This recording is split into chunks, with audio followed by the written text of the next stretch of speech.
Pugson ko niyag pakilaw sa iyahang kargadang binloron. Kana ganing swerte kaayo ka sa imong paminaw, DJ Sam. Kay gwapo kaayo ang imong partner. Ug sa kadaghanan sa mga nahumaling niya nga mga gwapa, sexy ug sosyalera pa.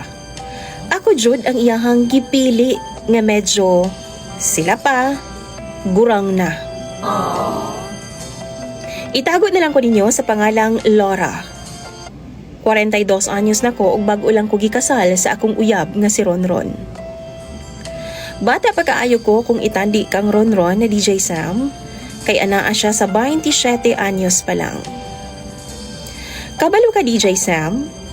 Gikasuyaan jud kaayo ko sa ubang babae nga sigig paduding kang Ronron kaniadto. Kay lagi ako ang iyang gipili. Gidungog pagani ko nga mamamarang daw o gilumay daw nako si Ronron para pakaslan ko. Wala lang jud ko nanumbaling, DJ Sam. Kay para sa ako ang importante, wala ko'y gibuhat nga dautan og dili tinuod ang ilang mga pasangil og bandaot nako. Kay bisan ako DJ Sam, wa pud ko makahibaw kung unsay nakita ni Ronron nako nganong ako man nga idara na ang iyang gipili. Hinuon, hitsuraan man po daw ko, medyo idara na nga lang. Nadugay man gud ko sa abroad ug wala jud ko nagminyo hangtod dili maplastar ang akong pamilya. Nag-ilaming duha sa social media ni Ronron DJ Sam.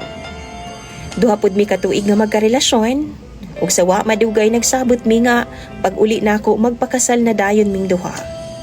Gituman jud namo ang among saad ug happy kaayo ko kay girespeto sab ko ni Ronron og taman. Wala jud ko niya gilabdan samtang wa pa mi makasal.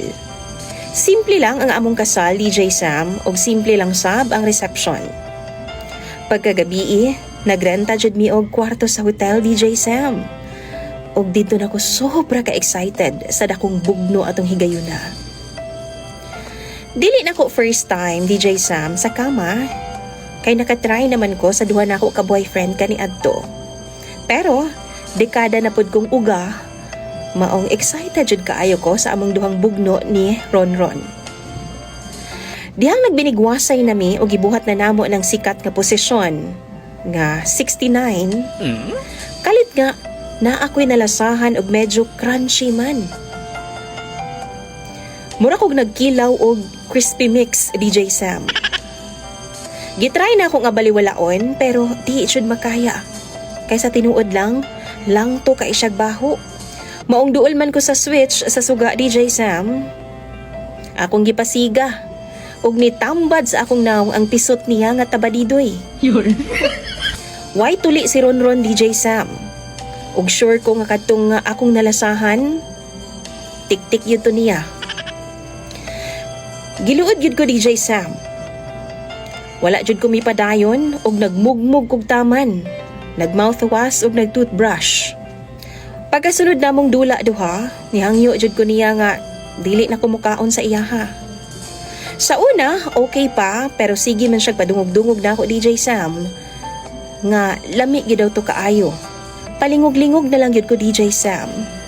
Kaysa tinuod lang, lain jud kay mukaon og binloron. Pero nagbahat siya nako. Nga dili na daw siya ganahan mag-ana-ana kung dili lang man daw nako kanon.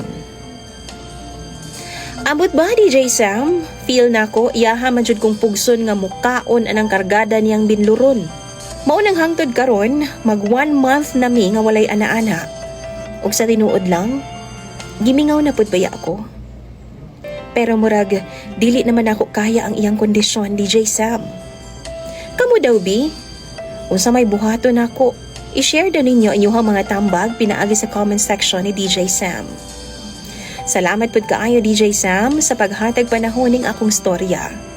Imong taga-subaybay, Laura.